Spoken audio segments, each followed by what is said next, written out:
que teñen aparecido nos sedimentos arqueolóxicos relacionados un pouco co que temos encima. Temos, por exemplo, o casco de bronce. Esos son cascos que, bueno, chamanse tipo Montefortino.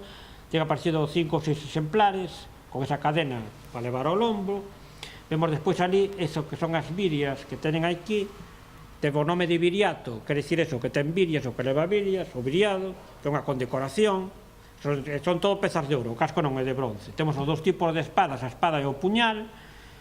Logo temos o torques, todas as estatuas, además teñen aparecido gran cantidad todos de torques de ouro, que además é curioso porque outro día botaron en televisión un reportaje sobre os celtas, entón, todos parmados con torques que hai en Inglaterra, pero que o torque está bañado en ouro, bañado, e que son de ouro macizo, de algún que ten 2 kilos e pico de peso, pero que se utilizaban porque están desgastados, que xa ten un valor. De feito, os machados despois utilizaban os sacrificios, e todo teñen sempre torques esculpidos no propio machado. Depois vemos aí un pouco, bueno, a caetra, o escudo típico de aquí, e as grebas, o calzador. Vamos ver detalladamente cada peza de traxe e de onde sae. Por aquí vemos un guerreiro a cabalo, ali vemos, aquel guerreiro que hai dibuixado ali aparece na diadema de momias, antes chamaban de Ribadeo, que é un desfile de guerreiros, un desfile por un río que van cara ao máis alá, un desfile simbólico. Entón, a partir de aí, bueno, pues como podemos sacar un pouco, que está o guerreiro que ten na má unha caetra, a caetra é un escudo pequeno, moi útil para loitar aquí en unha zona boscosa. Isto tedes que ter a idea de que Galicia naquela época, o norte de Portugal, era unha selva, tocho de fragas. Entón, claro, loitar aí non pode ter un armamento moi grande, tal. Aquí non era unha loita de, como facían, por exemplo, os gregos ou os romanos, non? A campo aberto, digamos, todo moi organizado, de que eran como racias, era un pouco guerra de guerrilla. De feito, os romanos ao principio se viron moi trastocados porque non esperaban, eles esperaban que iba a ser unha loita como unha batalla, non? E aquí era todo o contrario, aquí estaban todos escondidos no bosque, tan pronto aparecía por aí un grupo de romanos, atacaban, e logo desaparecían.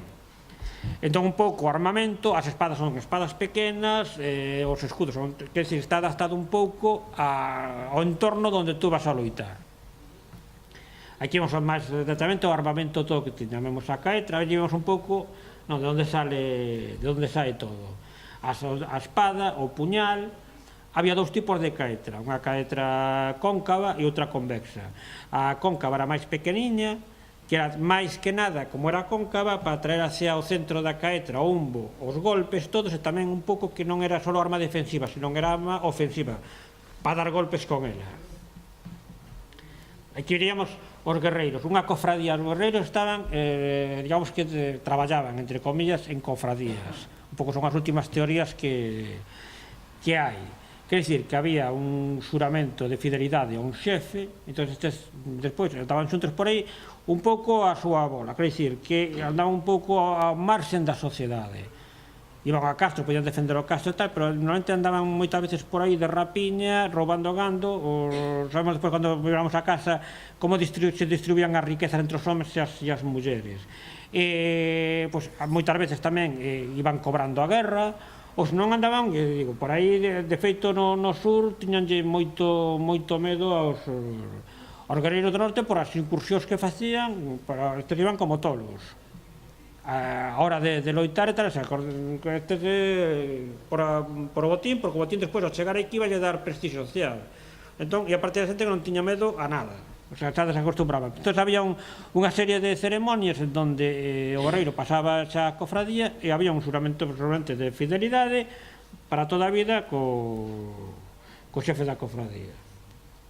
Ahora vamos a ir na casa.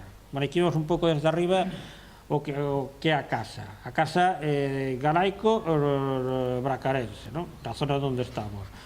E aí vemos, por exemplo, que a casa non é só a cabaña. Unha cabaña, como estamos acostumados a ver, que ali en Santa Tecla, que nos poñen ali unha cabaña, esta é unha casa galaica, non, porque ali non dá vida. A casa galaica se conforma de moitas habitacións en torno a un patio. E tamén talleres no obradoiros particulares para arranxar útiles de labranza e todo isto. Entón aí vemos como esa cabaña grande, que sería a cabaña principal, onde o xefe da casa, os que viven na casa, reciben a xente, onde fan aí os banquetes, bueno, onde fan a vida cara ao exterior. E logo hai outras cabañas, como esa pequeña que está xunto á entrada, que é como sería como un hórreo. donde un almacén onde guardas o excedente ou o que precisas para como unha bodega. E logo hai outras cabañas onde viven outros membros da familia en distintas cabañas. Ali vemos un pouco, vemos un lado que sería as plantas, non? Logo temos esa oval, eu pus aí como se fora un obradoiro, ou onde guardas tamén útiles de traballo, ou finales cantes, como pasaba no mundo rural, todo se facía todo, quer dizer, comprábase o imprescindible, o resto todo se facía na casa.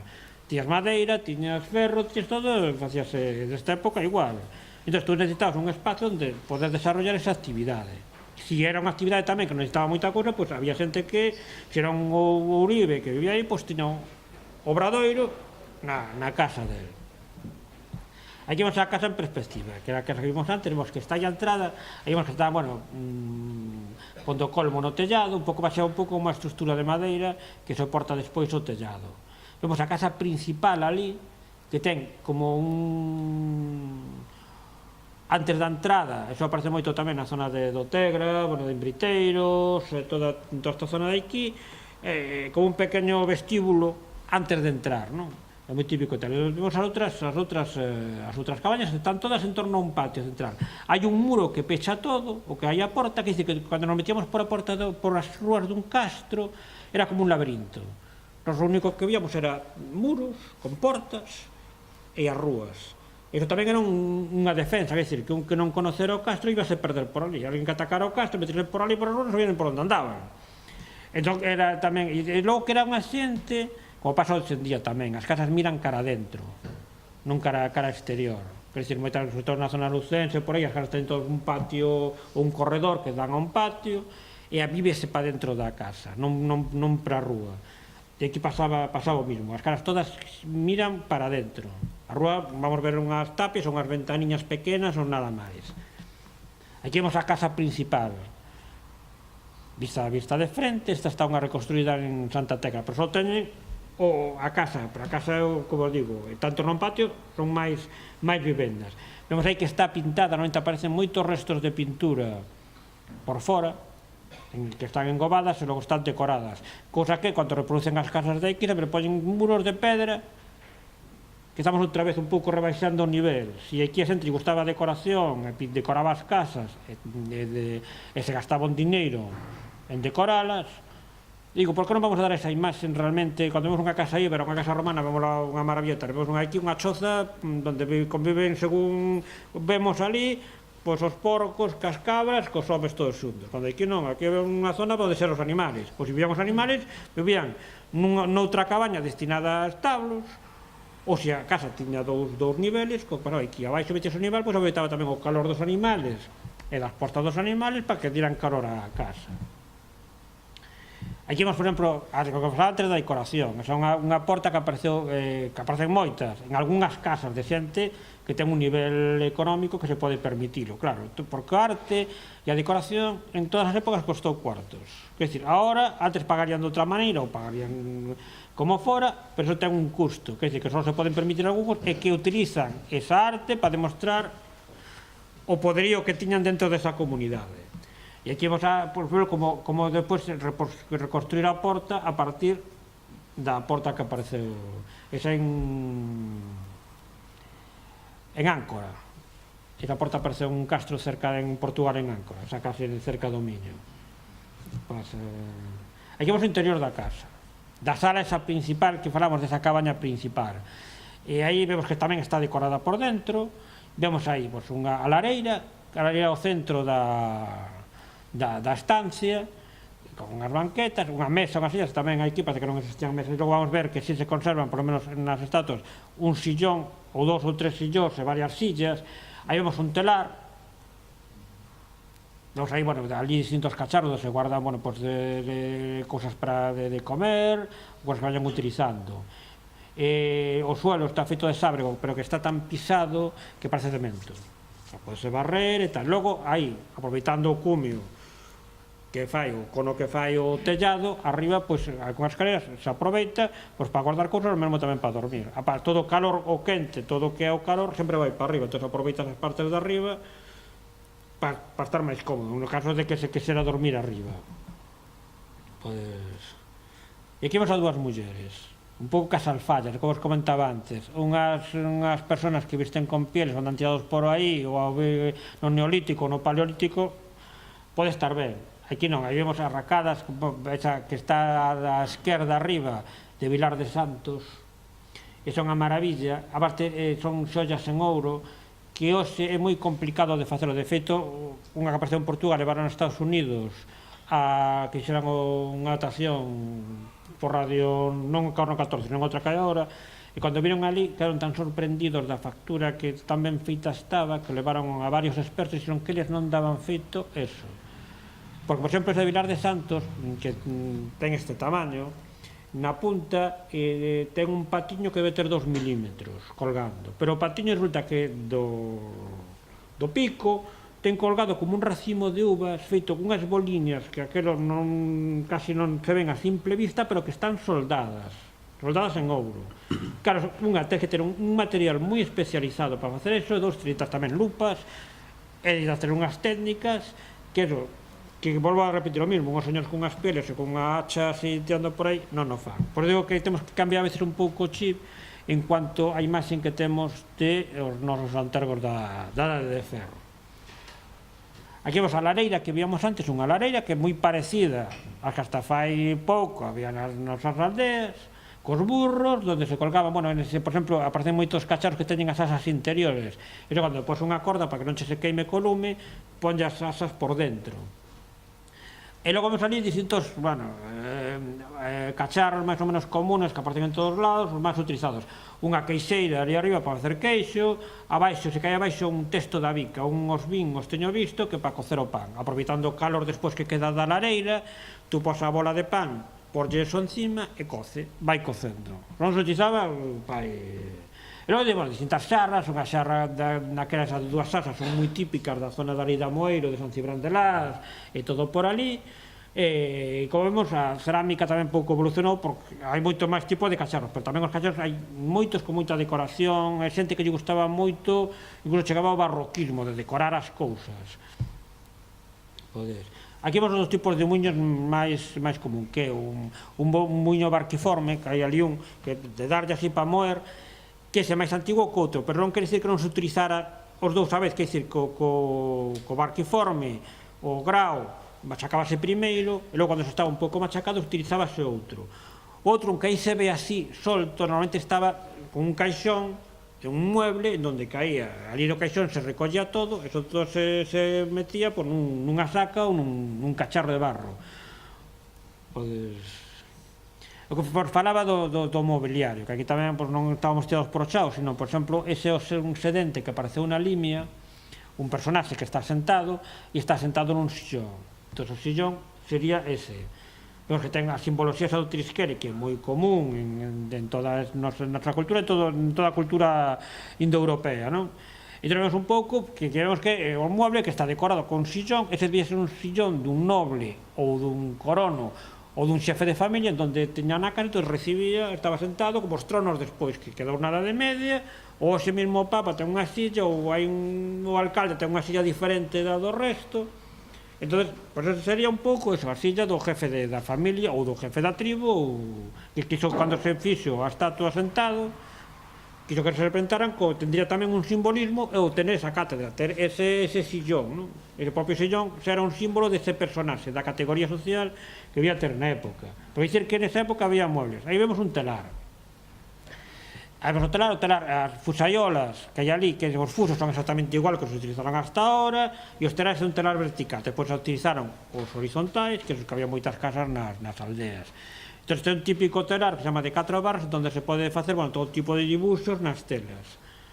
E agora vamos a meternos un pouco, precisamente na que estamos cos telares, no mundo das telas. Por aí que señan outras tres galácticos diferentes. Unha muller máis ou menos de noble, o sea, con un certo nivel económico, que estaba ben vestida e tal. Vemos ali un agricultor. Esas sallas son moi típicas de aquí. Falamos moitas veces das sallas escocesas, pero as de aquí son moito máis anteriores. As escocesas son do século XVII ou por aí. E aquí estamos falando, como mínimo, de 2500 anos, non? E a decoración das sallas tamén ten unha cuestión bastante curiosa, non? Entón vemos ali un labrego e logo vemos aí atrás un guerreiro. Aquí vemos, por exemplo, como era a decoración das sallas. Neste caso, a estatua que é un guerreiro galaico. Entón, ves que tedes ves a espalda ou o frente, a parte de arriba, o cinturón e a salla, non? Entón, vamos a empezar cá arriba, ca túnica.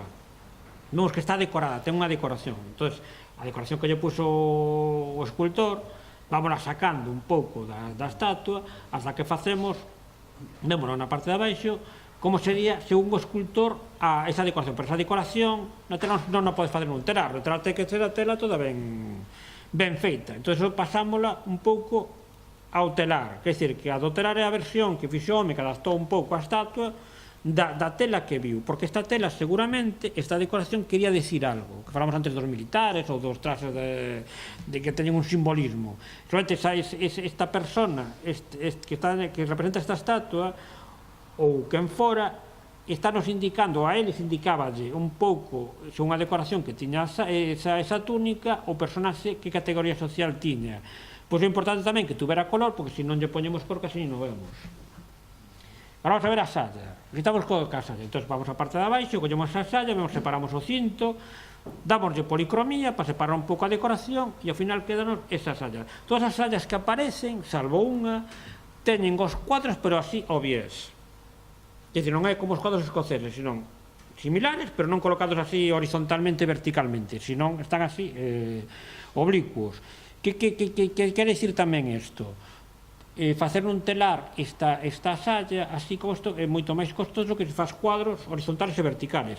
E se utilizas cuadros horizontales e verticales, para facer unha salla utilizas o doble de tela, co cual quer dicir que esta salla costa moito máis que unha salla normal. E iso tamén é importante a esa persona, dicir, eu teño un poderío, teño un poder económico, teño un poder social, entón a salla é máis cara que a podes levar tú. E logo os cintos, que logo vamos a ver por separado, debe ser algo moi importante, porque en todas as estatuas é quizá do que mellor está representado. Está representado con moito cuidado, e que se vexa moi ben o cinto. Así como se con outras cousas, en outras estatuas non se ve moi ben, pero os cintos se ven en todas clarísimo. E logo os zapatos, non andaban nin descalzos, e aquí temos doutra estatua o calzado, aquí vemos o que leva unhas botas, e logo leva o que chaman unhas grebas, como unhas polainas, que podían ser metálicas, ou de liño, pero o liño non fino, senón moitas capas de liño, como era o liño tórax, que chamaban os gregos, que daba unha cousa moi dura, bastante rígida, que protexía a parte de abaixo das pernas, non? Pero vemos que tiñan botas, non andaban nin descalzos, nin, claro, aquí co clima que había, andar cunhas sandaliñas tamén é bastante complicado, non sería moi útil, salvo que fora no brao, pero no inverno non servirían de nada. E aquí vemos de 3 estatuas de guerreiros, 3 decoracións das sallas, que se sacaron un pouco como vos expliquei antes. Mirade os cintos todos, son diferentes, pero todos teñen ese tipo de fibelas, facendo un trisquel, e lo sabedes as decoracións. As decoracións que aparecen abaixo, en pequeño, ves as estatuas. Sabedes que todas, unha decoración toda parecida, esas así entrelazadas, esas palmetas, e todo, que non sabemos o que, pero algo tiña que representar. Aquí vemos, por exemplo, as racadas. Abaixo son pendientes, os 3 tipos de pendientes que tiñan as mulleres, que é de colgante. Os colgaban por as orellas sin perforar, ou perforábano, ou facían de pinza, unha pinza así. E arriba vemos unha diadema. Entón pode ser masculino ou femenino. Que tamén pode ser, había cinturós, porque aparecen tamén coiro por dentro. Eso todo en ouro, E aquí vemos un pouco os cintos, non? O que os debuxos un pouco é como... Porque eu decía que nas estados están moi ben definidos, debían ter un simbolismo, ou debían representar algunha cousa nese sentido. Aquí vemos, había que ves outra vez, esas mismas decoracións, estas decoracións se aplican en todo, non? Porque antes a decoración non era meramente decorativa, senón todo tiña un porqué, todo, absolutamente todo. Entón, cando facemos unha decoración, cando decoramos algo, vámonos despois, cando falemos dos canteiros, todo ten un simbolismo. Nadie pon unha decoración porque sí ou porque é máis bonito ou tal. Vemos aquí que isto é unha viria, un bracete de ouro, aí toda esa decoración, todo ten un porqué. A persona que encargou isto, quiso que lle puxera eso en concreto, non outra cousa. E ahora vamos a ver, isto sería un taller un obradoiro de fundición. Vemos aí o fol, aí vemos que lle está dando, hai ali naquela zona de aí, para dar o aire, para que se colla a temperatura, para poder fundir o metal, o bronce, ouro ou metal que sexe. Vemos aí que están botando metal fundido en moldes, aí vemos un molde dun machado, como se sujetaba o molde, e isto aparece moitísimo nos castros, aparece un montón de restos de escoria e tal, que dizer que a fundición é algo moi común. E aquí vemos un pouco os materiales, que dizer, aí vemos como funcionaba o fol, apretábamos o aire, vemos abaixo, non? Había as tobeiras, tamén aparecen moitos restos de tobeiras, de tubos de barro que comunicaban donde se fundía co fol.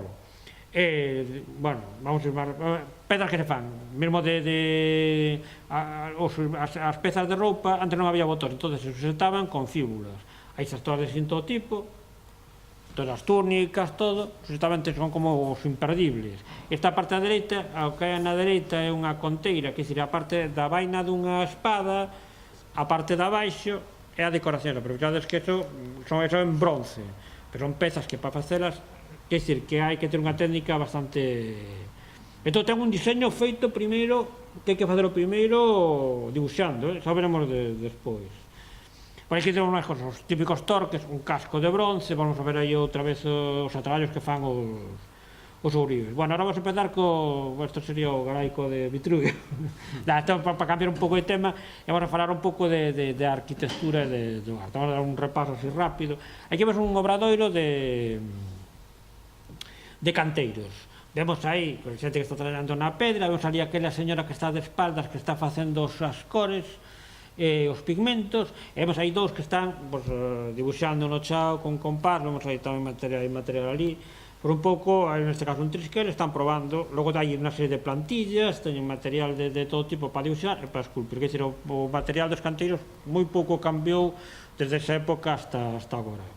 Aquí vemos algúns traballos deles, se vedes, por exemplo, na parte de arriba, aí todas esas ondas que parece que teñen moitísimo movimento, que van subindo e tal, pero ao final todas terminan onde empezan as outras, porque todos esos puntos de inicio son os mesmos, que é un xogo visual, que son pezas pequeniñas de algo que é moito máis grande, pero que o único que, por desgracia, o único que son anacos reaproveitados,